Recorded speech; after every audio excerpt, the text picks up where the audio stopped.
حمزہ ناصر official Islamic channel کو like subscribe کریں۔ حضور نے ارشاد فرمایا میری امت میں سے 70,000 لوگ ایسے ہوں گے جو بغیر حساب کے جنت چلے جائیں گے۔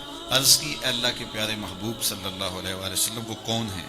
فرمایا یہ وہ خوش نصیب ہیں جو شرکیہ دم طلب نہیں کرتے، وہ دم جن میں منتر پڑے جاتے ہوں اور اس کا معنی معلوم نہ ہو، یا معنی معلوم ہو اور وہ شرکیہ ہو، تو ایسے دم کرنا، ایسے لوگوں سے دم کروانا جو شرکیہ کلمات بولتے ہیں اور ان کے پاس جانا، یہ سخت گناہ ہے، اور ایسے دم کرنا شرک ہے، اور ایسے چیزوں کی تائید کرنا بھی شرک ہے۔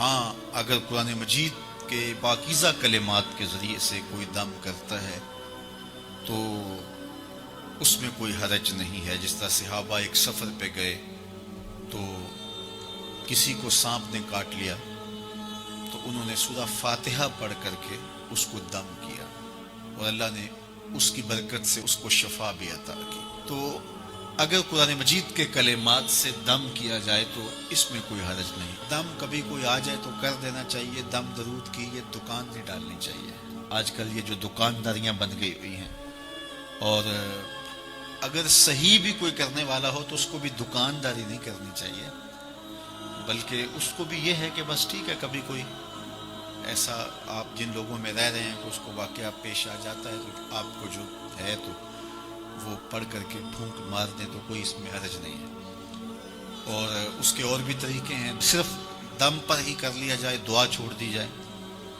جبکہ مشکلات میں، دکھوں میں، اذیتوں میں دعائیں مانگنے کی ہمیں تلقین کی گئی ہے۔ مختلف طریقے ہیں بیماریوں سے، ڈاکٹر کے پاس بھی جائیں، دم بھی کروائیں، دعا بھی مانگیں، صدقہ بھی کریں، صلہ رحمی بھی کریں، بہت سارے ذریعے آپ کوئی بھی اختیار کر سکتے ہیں۔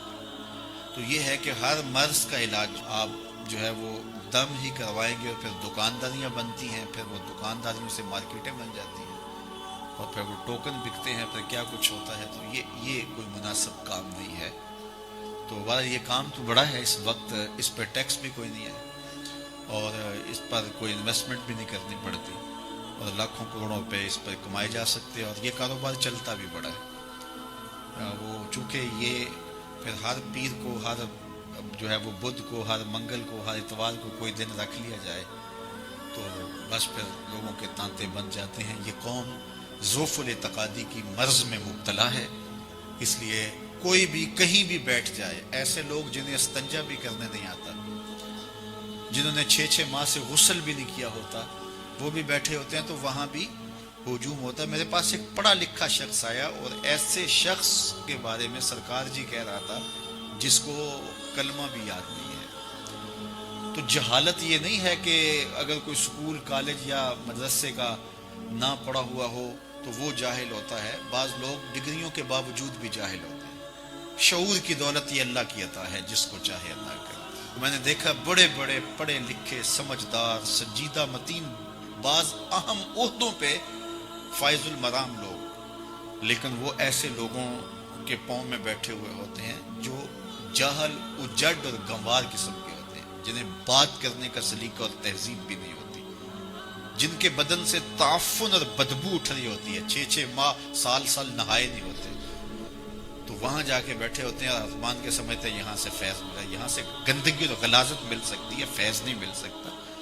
تو یہ جہالت ہے ہمارے معاشرے کے اندر، اور کچھ لوگ ڈرتے بولتے بھی نہیں پتہ نہیں کیا ہو جائے گا۔ جو اللہ کے رسول نے فرما دیا اس کے مقابلے میں کوئی بابا نہیں ہے، کوئی ملنگ نہیں ہے، اور کبھی ہمیں آج تک ہوا ہی کچھ نہیں ہے۔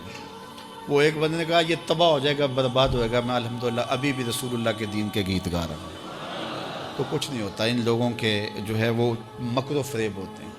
تو فرمایا کہ ایک تو یہ رقیہ نہیں لیتے، یہ جو شرکیہ کلمات سے بھرے ہوئے دم ہوتے ہیں، ایک تو فرمایا وہ نہیں لیتے، یہ جو 70,000 لوگ ہیں جو بغیر حساب کے جنت میں جائیں گے۔ اور دوسرا فرمایا اور یہ وہ خوش نصیب لوگ ہیں جو بدشگونی اختیار نہیں کرتے، اور فرمایا کہ وہ داغ بھی نہیں لگواتے، بدن کے مختلف حصوں پہ مختلف داغ لگوا لیتے ہیں، فرمایا ایسا بھی نہیں کرتے، اور وہ اپنے رب پر ہی بھروسہ کرتے ہیں، اپنے رب پر ہی توکل کرتے ہیں۔